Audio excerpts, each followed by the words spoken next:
Good Thursday evening and welcome to the NCWLIFE Evening News. I'm Grant Olson. Before we get to what's making news today, let's take a look outside our weather window from this afternoon. And boy, a little bit of everything out there today as we look down at the Wenatchee Valley from our cross camera up on Wenatchee Heights. And you can see some clouds out there, a little bit of blue sky mixed in, a few scattered showers around north central Washington too. And we were definitely a little bit cooler than normal, but enjoy the next couple of days because we are warming up. As we move into our 5-day forecast, it looks like temperatures around 70 for Friday. We will jump all the way to 77 Saturday, mid-80s on Sunday, around 90 for your Memorial Day on Monday. And look at those temperatures on Tuesday and Wednesday under sunny skies, both days right around 95 degrees. And we will talk much more weather coming up a little bit later on. And now here are a few of the stories that we're following for you tonight. Officials are awaiting autopsy results on a young man whose body was found early Wednesday morning outside Moses Lake before identifying the victim or the cause of his death. Chelan County Sheriff's deputies say a suspect arrested Wednesday after a Wenatchee burglary is the same man who was sought in relation to a small brush fire that broke out Tuesday morning at a homeless encampment. The Chelan County Sheriff's Office is asking for the public's help identifying a suspect or suspects in the vandalism of a Leavenworth church. And the former director of Tall Timber Ranch received a suspended sentence yesterday after pleading guilty to voyeurism and domestic violence. But first, our top story tonight. A 49-year-old Ephrata area man his home was raided by the Grant County Narcotics Task Force. The Grant County Sheriff's Office said the task force seized heroin, methamphetamine, and firearms while serving a warrant at the home of Eric Carlin Craig in the 16,000 block of Frey Road Northwest. The Grant County Interagency Narcotics Enforcement Team and Ephrata Police say the raid was part of a drug distribution investigation, and it's been ongoing since March. They also expect more arrests to follow. Agents reported seizing 51 grams of heroin, 40 grams of methamphetamine, and almost 7 grams of cocaine, and 2.5 pounds of marijuana, in addition to 2 firearms and ammunition. Craig faces drug possession and delivery charges, as well as 2 counts of unlawful possession of a firearm. He's currently lodged in the Grant County Jail. Well, officials are awaiting autopsy results on a young man whose body was found early Wednesday morning outside Moses Lake before identifying the victim or the cause of his death. They're also trying to determine if there's a link between that death and a drive-by shooting about an hour earlier in the Larson community of Moses Lake. A home and vehicle were damaged in the drive-by shooting, but there were no injuries. Grant County Sheriff's Deputy Kyle Foreman said investigators in the death of the young man are reaching out to people who live near the corner of Airway Drive and Cochran Road where the body was found. Okay. So as of Thursday morning, detectives are still investigating the discovery of a dead body on Airway Drive near Cochran Road. That man's body is going to be autopsied today, and once the autopsy is concluded, we'll know the cause and manner of death as well as be able to release the name of that person. Detectives are asking anyone in that area of Cochran Road and Airway Drive if they heard or saw anything or have any doorbell video recording. Also, detectives are still investigating the drive-by shooting which happened on the base or the North Moses Lake Larson community, which also happened about an hour before the body was discovered, but have drawn no conclusions or connections between those 2 incidents. So if anyone has any information, we're asking them to call the Grant County Sheriff's Office. Chelan County Sheriff's deputies say a suspect arrested yesterday after a Wenatchee burglar is the same man who was sought in relation to a small brush fire that broke out Tuesday morning near a Highway 2 homeless encampment. The fire proved accidental, but deputies believe 32-year-old Enrique P. Perez was seen fleeing the area. A nearby home in the 3200 block of River's Edge Place was burglarized near the same time, and the victims found wet clothing left behind at the scene. Items taken in the burglary include a laptop, tablet, and a firearm. The electronic devices gave out location pings the following day, and police eventually found several of the stolen items in a red Jeep parked on North Wenatchee Avenue. Perez faces likely charges of burglary, theft, and unlawful possession of a firearm. The Chelan County Sheriff's Office is asking for the public's help identifying a suspect or suspects in the vandalism of Leavenworth Church earlier this month. The Sheriff's Office said sometime between May 17th and 21st, someone entered Our Lady of Assumption Catholic Church on Wheeler Street and deployed multiple fire extinguishers throughout the building. In addition, audio equipment was stolen from the church. Anyone with information on the vandalism and theft is asked to contact Chelan County Deputy Michael Morrison through Rivercom's non-emergency line, and that number is 663-9911. Well, the former director of Tall Timbers Ranch received a suspended sentence yesterday after pleading guilty to voyeurism and domestic violence. 45-year-old David Sagan already spent more than 90 days in jail after his arrest in September. If he violates probationary conditions in the next year, he could be jailed again for another 9 months. Sagan admitted making recorded images of a teenager who was showering in his home and assaulting a family member who caught him in the act. He was director of the Tall Timber Christian Youth Camp for 5 years before being fired for his crime. Chelan County Superior Court Judge Travis Brandt ordered Sagan not to have any contact with his victims until 2026. Well, coming up next, the Wenatchee cancer specialist accused of abusing his spouse and illegally accessing her medical records has pleaded not guilty. Earmarks are back in a big way in the 117th Congress. And hot on the heels of a COVID-19 vaccination clinic tomorrow in Eniat, the Chelan Douglas Health District is offering another round of Johnson & Johnson's shots Saturday in the town of Plain. I'm Grant Olson, and you're watching the NCWLIFE Evening News.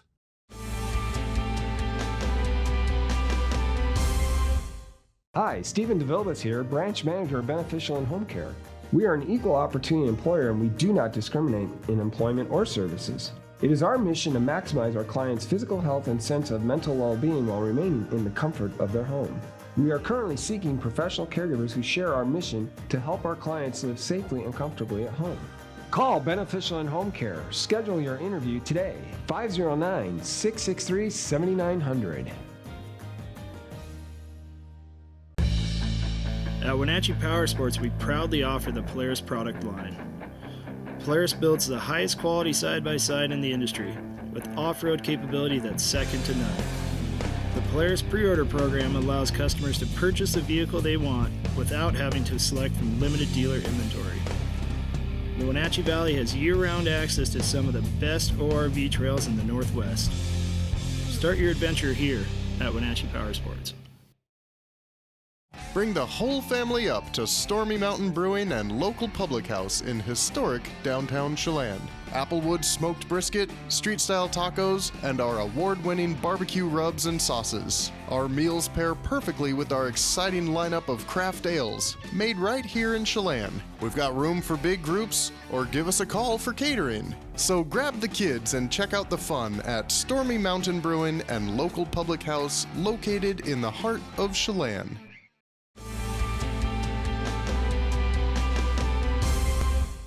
Welcome back. In another news, the Wenatchee cancer specialist accused of abusing his spouse and illegally accessing her medical records has pleaded not guilty. Dr. Tyler Buckley was an oncologist with the Confluence Health Department until his resignation in April. The health service says Buckley used his credentials at Confluence to access his wife's medical files without her permission while he was already facing allegations of domestic violence against her. Buckley pleaded not guilty in Chelan County Superior Court to a felony count of first-degree computer trespass. He's also charged with fourth-degree domestic assault, witness tampering, intimidation, and violating no-contact orders put in place to protect his wife. Buckley faces trial in August. Well, earmarks are back in a big way in the 117th Congress.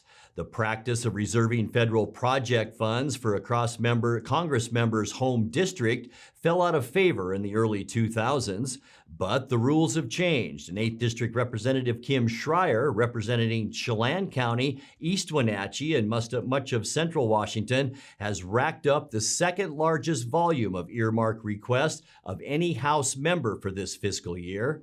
NCWLIFE's Jefferson Robbins spoke with the Congresswoman about the practice. Earmarks used to have a bad reputation as pork barrel politics, allowing individual members of Congress to send millions of dollars back to their districts for road projects and other public construction. But in the current Congress, Republicans and Democrats have agreed to allow the practice once again, with extra transparency around whether elected representatives or their staff stand to gain from them. In all, there's about $14 billion that Congress members have a chance to earmark this fiscal year. When we think of that particular word, we think of the bridge to nowhere, right? We think of projects that, were kind of backroom deals. And so it was really important to me, and I would say, to all of us, to make sure that if we were going to help direct spending in our districts, which I think is really important because we know our districts better than bureaucrats in Washington, D.C., then we need to have the most transparent, ethical system possible. 8th District Democrat Kim Schreier has requested $892 million in earmarks for surface transportation projects, including $13 million in roadway improvements geared for Link transit buses, $2 million to upgrade North Wenatchee Avenue, $12.7 million to rehabilitate the BB Bridge across the Columbia. In all, about $42 million of her requests would benefit projects in the Wenatchee Valley. The largest single project, widening State Highway 18 in King County, would take up $665 million of the total. Schreier also requested almost $10.4 million in what's called community project funding, non-transportation money for civic projects, including $1.7 million to help the Chelan County PUD expand fiber optic cable to underserved areas, and $941,000 toward affordable housing for working people in Leavenworth. Schreier's total spending request is the second largest of any House member this fiscal year. She relied on public work groups to recommend worthwhile projects for earmark funding, and she's not the only North Central Washington House member to do so. Republican Dan Newhouse set aside $27.9 million in transportation spending and nearly $16 million on community projects for his 4th district. Newhouse's transport money would go exclusively to Yakima and Walla Walla counties, but his community project funding includes $2.5 million for a railway shipping expansion for the Port of Quincy, and a similar amount for the proposed Health Science Center on the Wenatchee Valley College campus at OMAC. All earmarks must be approved by the House Appropriations Committee or the Committee on Transportation and Infrastructure, and those votes might not happen until the end of summer. Schreier says when she set out to fund 8th District projects, she wasn't concerned about the large size of her request. I did not take into account scale. What I took into account was where the community need is. And it was important to me, representing this district, to put forth projects that were really important. Jefferson Robbins, NCWLIFE. Hot on the heels of a COVID-19 vaccination clinic tomorrow in Entiat, the Chelan-Douglas Health District is offering another round of Johnson & Johnson's shots Saturday in the town of Plain. It happens during the Fire and Rescue Safety Day event at Fire District 93. That's on Beaver Valley Road, and the times are from 10 a.m. to 2 p.m. The Health District will administer the one-dose Johnson & Johnson vaccine to anyone 18 years of age or older. Pre-registration is not required and walk-ins are welcome. It's another in a series of planned vaccination events at locations throughout Chelan and Douglas counties. You're watching the NCWLIFE Evening News. Coming up next, tonight's feature story and your complete local weather forecast. That and much more still to come on the NCWLIFE Evening News. Please stay with us.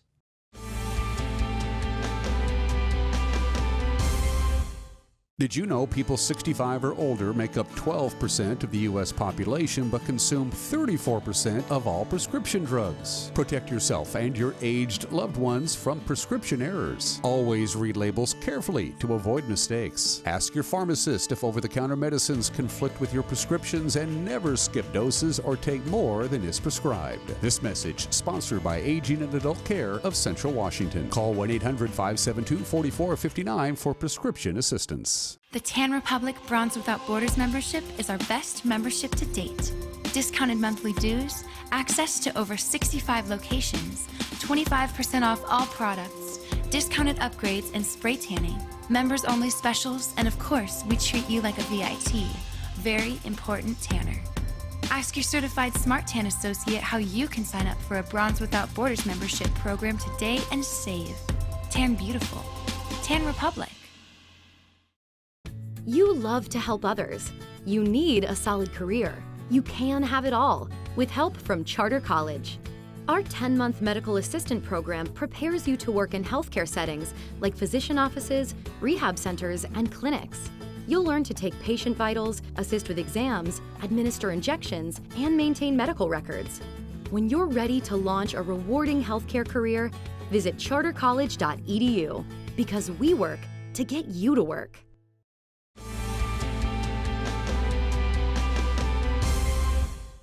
Welcome back to the NCWLIFE Evening News. Time now for our weekly Pause for Pets feature from the Wenatchee Valley Humane Society.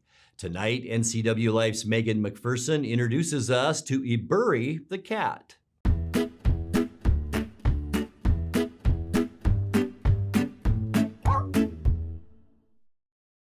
Hey everyone, Megan here with the NCWLIFE channel. We are here with Haley at the Wenatchee Valley Humane Society, and Iburi is joining us this week. Can you tell us about this guy? Yeah, so he came in as a stray originally.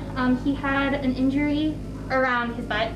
He's fully recovered now, and now that he's here and up for adoption, he is a really sweet guy. He prefers calm and quiet over everything else.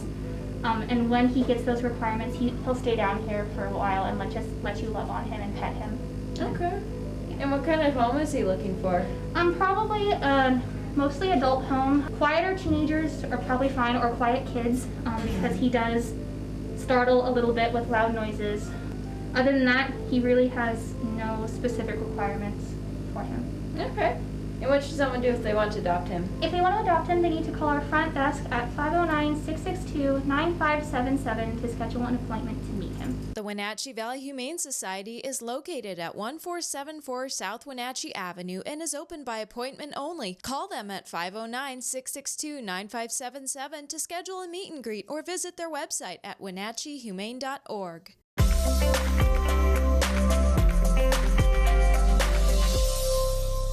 Time now for a look at your North Central Washington weather forecast. And before we get to the details of that, let's take a look outside our weather window from this afternoon. And this is a beautiful shot, as we use quite often looking down at the Wenatchee Valley. We call it our cross camera, and it's up on Wenatchee Heights. And you can see some clouds out there, a little bit of blue sky. We did have windy conditions as well at times today, and that really kept our temperature down, the combination of clouds and wind. Unofficially, high temperature today, 69 degrees. That's 5 degrees below where we should be for this time of year. 74 is normal. Pretty much right on the money for our morning low this morning at 54. 52 is normal. Record high on this date, 89 degrees back in 2005, and the record low, 39 in 1977. Sunrise this morning was at 5:11, and the sun will set tonight at 5:45. Let's take a peek now at how our weather for Friday will shape up, and it looks like it'll be about like today. Temperatures in the upper 70s in the Columbia Basin, 72 Moses Lake, 71 in Ephrata, pretty much upper 60s from Wenatchee all the way up the Highway 97 corridor, except Omak, a little bit warmer tomorrow at 70 degrees. Let's take a look at that surface loop now, and we'll start with tonight with partly cloudy skies. Yeah, it's still going to to be a little windy out there. High pressure off the coast in the Pacific and that big area of low pressure in Canada. And we are kind of scrunched in the middle. By Friday, still a little bit breezy, mostly sunny skies as high pressure begins to build off the Pacific. We'll stay, as we mentioned, unseasonably cool on Friday with highs generally between 69 and around 74 degrees. And then Saturday, the heat is on. Sunny skies as we kick off our long weekend. Less wind for Saturday, and it will be warmer with highs Saturday in the upper 70s. The real warm up begins on Sunday with mostly sunny skies. Boy, it will be nice and warm with temperatures all over central and eastern Washington into the mid 80s, even a little bit warmer down in the Tri-Cities. For your Memorial Day, boy, I hope you have outdoor plans because it's going to be nice, especially if you like the hot weather. We're going to see mostly sunny skies on Monday with temperatures around 90 degrees. On Tuesday, it's going to get even hotter. Sunny skies, not much wind to help cool us off either with temperatures on Tuesday lower to mid 90s. We'll definitely be in the mid to upper 90s down on the southeast. And then on Wednesday, sunny, still hot. Our temperatures will climb well into the mid 90s. So get ready for a hot one. Let's take a look now at your 7-day forecast. Tonight will drop down to 48 degrees. Sunny, a bit breezy for Friday and 69. Beautiful for Saturday with not much wind and 78. 86 with sunny skies on Sunday. And then the warm up begins. Monday, Tuesday, and Wednesday, mostly sunny to sunny skies with high temperatures predominantly in the mid 90s. And that's a look at your local weather forecast. Coming up next, tonight's sports report with Eric Granstrom and more as the NCW Life Evening News continues right after this.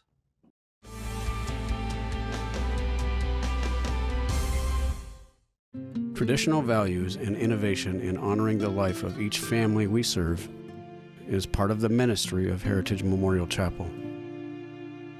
Our staff is committed to walk with your family with compassion through this time of grief. We are here to help and here to serve, the right kind of help when you need it most. Heritage Memorial Chapel.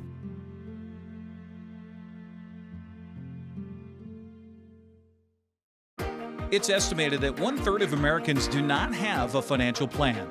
At D.A. Davidson, their advisors are working to change that because they understand the importance of planning for the future. At D.A. Davidson, they believe in partnering together to build a strategy tailored to your needs.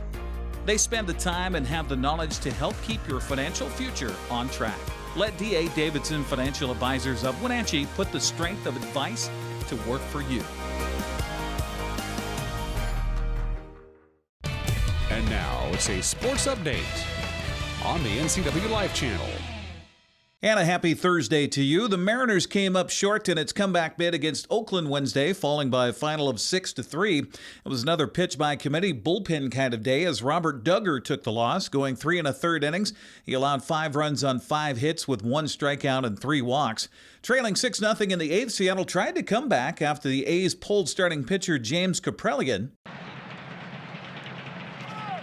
Maybe if you want to call it his peak almost, as Haniger finds a knock. Godoy coming home. Laureano, a sliding stop to cut it off. Mariners put up a crooked number here in the 8th inning. Haniger with his second base hit today. But think about it from Dave is rising to his peak and prime, and Junior was doing the same. As you mentioned, he carried it for a lot of years, and then Junior showed up and took some of the pressure off of him. Exit velo of 106, so Haniger continues to hit the ball hard. But yeah, that combination was awesome. It was an awesome thing to see. After Haniger's RBI double, Kyle Seager added to the inning with an RBI single. Right field. Haniger being waved in. He scores standing. The Mariners have cut this lead in half. Yeah, all of a sudden, they had nothing going all game, and now solid base hit, a lot of off-speed pitches from Petit. Kyle has certainly seen him a lot over the years. Stays back just long enough to hit this line drive into the outfield. Still only 1 out, and that'll bring up Kyle Lewis.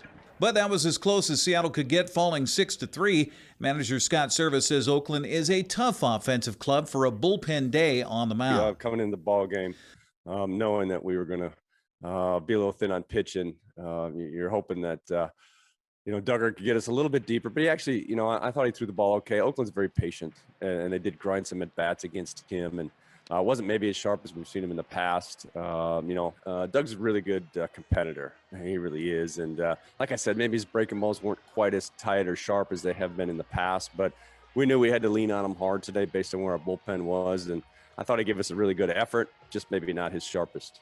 After that, I thought, Mills struggled a little bit, again, command-wise, and against this team, you have to throw strike one. The other guys, I thought, good inning from Miz today. We need to get him back on track again. And we're down 6-0 in that game and really could have cashed it in. I thought our guys had some good at-bats late in the game.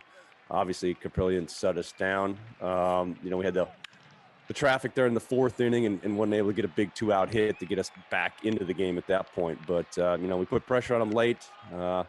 I really felt good about Jared up there against Diekman and knowing that Haney was up behind him. But Jared probably had one of the most unlucky games you can have offensively. Probably should have had 2 or 3 hits today, but nothing to show for it. So, again, we went 2 out of 3 here coming out of San Diego. It's a good series for us, just up a little short today. Seattle returns home to begin a 4-game series against Texas tonight at T-Mobile Park at 7:10 with Chris Flexen facing Kobe Allard. Well, the Mariners received good news on pitcher Marco Gonzalez. According to manager Scott Service, Marco is doing better and may be able to return to the lineup very soon. Gonzalez has been out for nearly a month with a strained forearm on his pitching arm.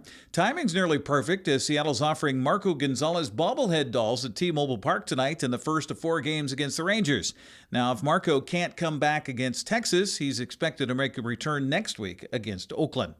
In the rest of the American League West on Wednesday, despite a 5-run 8th inning by the Rangers, Los Angeles held on to beat Texas 9-8. Taylor Ward led the way for the Angels, going 3 for 5 with a 2-run homer and 5 RBIs. Luis Garcia held the Dodgers to 1 run on 2 hits through 6 innings to help the Astros beat LA 5-2. Jose Altuve, Aledemys Diaz, and Alex Correa all went deep for Houston. Oakland's lead in the West is still a game over Houston. The Mariners slipped to 5.5 games back, remaining in third place, a half game in front of the Angels. Well, it was another classic bowling match at Eastmont Lanes Wednesday between Wenatchee and Eastmont. The Panthers won the opening game 650 to 634. Wildcats came back to take the second game 657 to 610. So it all came down to the final game with Wenatchee's Kyla Hankins rolling a team-high 240 to help Wenatchee win 738 to 662 and take the match. Katie Hines was the team-high scorer for Eastmont with a 200. Wenatchee improved to 2-0 with a win, while Eastmont fell to 1-1. Eastmont and Wenatchee faced off against always tough Moses Lake on the wrestling match yesterday in the Basin, and the Chiefs came out on top by a final of 52-9. Wenatchee Valley swept a doubleheader against Treasure Valley yesterday. In the opener, Eastmont grad Colby Volschall went 3 for 4 at the plate, including a home run to help the Lady Knights to a 15-6 win in 5 innings. Allison Bates also went 3 for 4 with 3 runs and 3 RBIs. In the nightcap, Bates' 2-run single in the top of the 7th was just enough cushion as Wenatchee Valley held on for a 14-13 victory. Bates also had a grand slam home run on the 4th and finished with 7 RBIs in the game. Now, coming up today, the Lady Knights were hosting Treasure Valley in a doubleheader. Also today, Wenatchee Valley men's baseball team had a doubleheader at Paul Thomas Senior Stadium against Walla Walla. We'll have results for that coming up tomorrow morning on Wake Up Wenatchee Valley. That's a look at sports news. I'm Eric Grandstrom. Grant, back to you. Now let's check in with Dan Kuntz for a look at what's coming up tomorrow morning on Wake Up Wenatchee Valley. Dan? Thanks, Grant. Friday, we're heading into a 3-day weekend, and we're ready to talk Apple Sox baseball. I had a chance to sit down with the owner of the Wenatchee Apple Sox, Jose Oglesby, and the general manager, Allie Shank. Getting ready to talk about Apple Sox baseball. It's back after a 1-year hiatus because of COVID. Opening day is on June 1st. Baseball, local baseball. Our topic tomorrow, plus everything you need to know, including that all-important holiday weekend weather forecast. We'll be with you at 7 a.m. tomorrow morning. We hope you join us for Wake Up Wenatchee Valley. Graham, back to you. And that's going to do it for our newscast tonight. For more on these stories and other news from around North Central Washington, you can find us on Facebook or our website at ncwlife.com. And remember, if you see news happening, we'd like to hear from you. You can send us an email at news@ncwlife.com or give us a call at 888-6295. I'm Grant Olson. Thanks for joining us and have a great night.